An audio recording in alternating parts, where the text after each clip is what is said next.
थी तो वो हट गई। दो तीन बड़े शॉपिंग मॉल्स में जाके मैं गया हूँ तो मुझे कुछ ना दुख भी हुआ कि लोग वैक्सीनेटेड नहीं हैं, वो अपनी जिम्मेदारी पूरी कर रहे हैं। वो आपको कहते हैं कि अपना वैक्सीनेशन कार्ड दिखा दें या हमें मैसेज दिखा दें।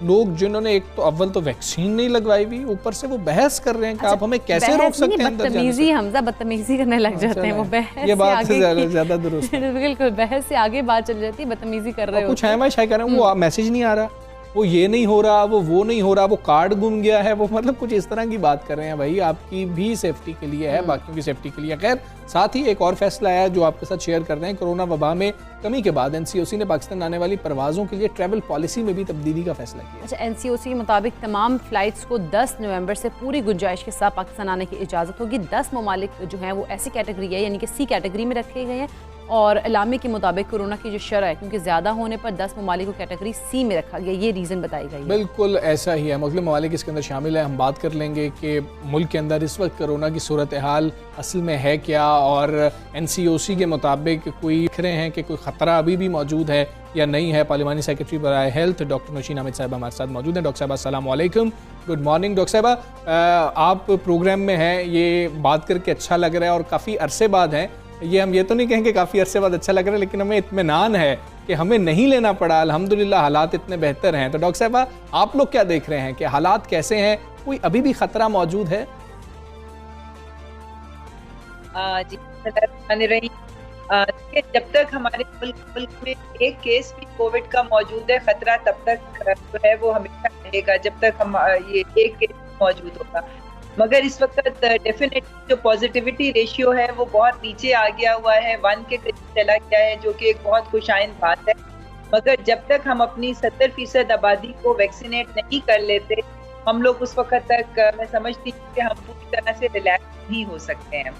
तो इस वक्त कोशिश यही है कि जल्द अज जल्द जो है हम ज़्यादा से ज़्यादा पॉपुलेशन तक पहुँचें और उसको वैक्सीनेशन कर सकें। उसके बाद फिर हम कुछ कह सकेंगे कि जी अब खतरा का। बिल्कुल डॉक्टर साहब, ये बताइएगा वैक्सीनेशन के हवाले से कि इस वक्त तक कितनी पॉपुलेशन जो है वो वैक्सीनेट हो गई है? देखिए जी, जो कम से कम एक डोज जो है वो हमारी 10 करोड़ से मतलब है कि तकरीबन 8-9 करोड़ लोगों को जो है वो लग चुकी हुई है। इसमें से कुछ लोग हुए हैं जिनको कंप्लीट वैक्सीनेशन हो चुकी हुई है, वो कोई 3-3.5 करोड़ के करीब हैं, और बाकी वो लोग हैं जिनको कम से कम एक डोज लग चुकी हुई है। तो इस वक्त हमारी कोशिश यही है, और कॉल सेंटर्स भी बनाए जा रहे हैं कि वो लोग जो पहली वैक्सीन डोज के बाद दोबारा नहीं आए सेंटर्स पे लगवाने, कि हम उन तक पहुंचे और उनको दूसरी डोज लगवाएं, क्योंकि ये वैक्सीन इफेक्टिव ही तभी हो सकती है जब इसकी दोनों डोजेस जो हैं वो मुकम्मल हो जाए। तो इसलिए इस वक्त आपके तवज्जुह से भी मैं ये जरूर सबको पैगाम चाहूंगी कि जो एक डोज लगवा चुके हैं और 28 दिन गुजर गए हैं, तो वो इस वक्त आगे आएं और आकर दूसरी डोज लगवाएं, क्योंकि इस वक्त एक बहुत बड़ी तादाद ऐसे लोगों की मौजूद है जिन्होंने अभी तक ड्यू डेट गुजरने के बाद भी सेकंड डोज जो है वो वैक्सीन की नहीं ली है। तो ये बहुत जरूरी है, नहीं तो इससे पहली डोज भी इनइफेक्टिव हो जाएगी और हम अपने टारगेट्स को अचीव नहीं कर सकेंगे। ठीक है, ठीक है। डॉक्टर साहब कुछ समझ लग सकी अभी तक, क्योंकि इसके ऊपर आप लोग बहुत ज़्यादा गौर फिक्र भी कर रहे होंगे कि क्यों लोग पहली डोज के बाद दूसरी डोज के लिए नहीं आ रहे हैं?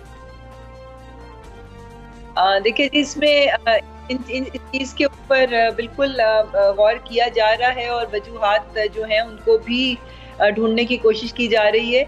इसमें से एक बहुत छोटी तादाद तो उन लोगों की है जो पहली डोज लेके बाहर के ममालिक में चले गए, और जाहिर है वो तो अब दूसरी डोज के लिए नहीं आएंगे, दूसरी डोज उन्हीं ममालिक से लगा लेंगे। मगर इनमें वो लोग भी हैं कुछ जिनको ये शायद ख्याल नहीं कि दूसरी डोज भी है, वो शायद एक डोज के बाद समझ रहे हैं कि उन्होंने वैक्सीन लगवा तो बिल्कुल अब इनको कॉल्स करके डिफरेंट प्रोविंसेस में, शहरों में कॉल सेंटर्स जो बनाए जा रहे हैं, क्योंकि हमारे पास इनका डाटा होता है, टेलीफोन नंबर्स होते हैं, तो इनको अब अप्रोच किया जा रहा है। तो थोड़े दिनों में इंशाल्लाह ताला हमारे पास वो सारा डाटा आ जाएगा जिससे इसकी वजूहात जो है वो क्लियर हो जाए। बिल्कुल। अच्छा डॉक्टर साहब, ये भी बताइएगा कि जिस तरह से गवर्नमेंट ने तो अपनी जिम्मेदारी पूरी कर ली, जैसे लॉकडाउन किया क्योंकि सिचुएशन अब जब क्रिटिकल थी तो लॉकडाउन किया, अब जब सिचुएशन नॉर्मल हो गई है और लॉकडाउन भी खोल दिया गया, पाबंदियां तमाम हटा दी गई हैं, तो अब इंडिविजुअली हम लोगों की कितनी जिम्मेदारी आयद होती है कि हम उसी तरह से चीज़ों को फॉलो कर रहे हो, SOPs को फॉलो कर रहे हो, ताकि ये केसेस जिस तरह से कम आए, शरह कम हुई, अब ये दोबारा बढ़े ना? जी देखिए, SOPs तो गवर्नमेंट ने दी हुई हैं, कि हमने किस तरह से सोशल डिस्टेंसिंग भी रखनी है, और अगर हम बड़ी गैदरिंग्स में या पब्लिक प्लेस पे जाते हैं तो मैं समझती हूँ मास्क का इस्तेमाल अभी भी हमें करना चाहिए जब तक 70% पॉपुलेशन वैक्सीनेट नहीं हो जाती है। और खास तौर पे उन शहरों में इनकी ज्यादा जरूरत है कि जहाँ वैक्सीनेशन रेट बहुत लो है, क्योंकि इस वक्त बहुत से शहर हैं वैक्सीनेशन की हमारी वो उस वक्त वहां तक नहीं पहुंची नंबर के जो हम उसको सेफ डिक्लेयर कर सकें। तो जो लो वैक्सीनेटेड सिटीज हैं उनमें ज्यादा जरूरत है कि हम इन SOPs के ऊपर अमल दरामद जो है करें। पब्लिक गैदरिंग्स को अभी भी हम जितना अवॉइड कर सके अननेसेसरी पब्लिक गैदरिंग्स को उनको करें, और अगर कहीं जाना भी पड़ता है तो जो मास्क जो है उसका इस्तेमाल जो है वो बहुत हद तक जो है वो सेफ्टी को इंश्योर करता है। ठीक है डॉक्टर साहब, हमारे बुजुर्ग अफराद जो हैं हजरात, उनको बताइए कि वो लोग भी परेशान हैं कि अब तकरीबन 8 माह हो गए, हमने पहली डोज लगवाई थी जब सिलसिला शुरू हुआ था, लो इम्यूनिटी थी, इसलिए सबसे पहले उन लोगों को कहा गया कि वो लोग लगवाएं, और फिर अभी तक कोई कंफर्मेशन तो नहीं है लेकिन तीसरी डोज की या बूस्टर डोज की या गुफ्तगू हो रही है कि कोई और वैक्सीन भी लगाई जा सकती है, उन लोगों के हवाले से हम कोई फैसला कर पा रहे हैं? जी देखिए, अभी उनके लिए तो बूस्टर डोज और दूसरी डिफरेंट वैक्सीन की डोज जो है अलाउ की गई है जिनकी मजबूरी है, जिन्होंने ट्रेवल करना है जी। और उन कंट्रीज में ट्रेवल करना है जहाँ पे हमारे जो यहाँ की चाइनीज वैक्सीन है वो एक्सेप्टेबल नहीं है, ज्यादातर लोगों को वही लगी है, तो उनको तो बूस्टर डोज की अभी फिलहाल गवर्नमेंट की तरफ से इजाजत मिल गई है, और सेंटर्स में जहाँ पर वो अपने ट्रेवल डॉक्यूमेंट्स दिखाते हैं वहाँ पर ये डोजेस लग भी रही हैं। ये बिल्कुल अंडर कंसिडरेशन है, और ये जो हमारे एल्डरली पॉपुलेशन है कि उनको भी बूस्टर डोज दी जाए, इसके बारे में अभी डिस्कशंस हो रहे हैं, और इंशाल्लाह ताला इसके बारे में पॉलिसी फॉर्मुलेट की जा रही है। वैक्सीन्स अब इंशाल्लाह हमारे पास वाफिर मिकदार में मौजूद हैं, मजीद भी आ रही हैं, तो इंशाल्लाह मैं समझती हूँ कि जल्द ही ये पॉलिसी भी आएगी कि जो हमारी एल्डरली पॉपुलेशन है या जो front line health care workers हैं जो कि सबसे ज्यादा एक्सपोज्ड होते हैं कि उनके डोज। ठीक है। अच्छा डॉक्टर साहब, मामला यह है कि इस वक्त जो बात हो रही है माहिरीन की जानिब से, वो ये गुफ्तगू हो रही है कि जो लोग लगवाना चाहते थे वैक्सीन, उन्होंने अब तक खुद को वैक्सीनेट करवा लिया है, अब वही लोग सिर्फ बच गए हैं जो वैक्सीन नहीं लगवाना चाहते या वैक्सीन के किसी तरह से खिलाफ हैं कि नहीं ये वैक्सीन के तो बड़े नुकसान आते हैं, अब इस तरह के लोग रह गए हैं। उन लोगों को वैक्सीन लगवाना यकीनी तौर पर एक मुश्किल काम है, और यही माहिरीन कह रहे हैं कि जब तक उनकी सर्विसेज मुअत्तल नहीं कर दी जाएंगी शायद अब वो खुद को वैक्सीनेट करवाने नहीं आएंगे। आप लोग क्या सोच रहे हैं? जी बिल्कुल, देखिए इसमें दो चीज़ें हैं। एक तो ये है कि वैक्सीनेशन सर्टिफिकेट जो है वो अब 30 नवंबर से लाजमी हो जाएगा हर चीज़ के लिए। आप कोई भी पब्लिक फैसिलिटी जो है उसको अवेल नहीं कर सकेंगे, चाहे वो रेस्टोरेंट्स हों, चाहे वो मार्केट प्लेसेस हों, और इसकी ये चेकिंग जो है ये लोकल इंतज़ामिया जगह जगह रोक कर जो है वो लोगों के सर्टिफिकेट्स को चेक करेगी।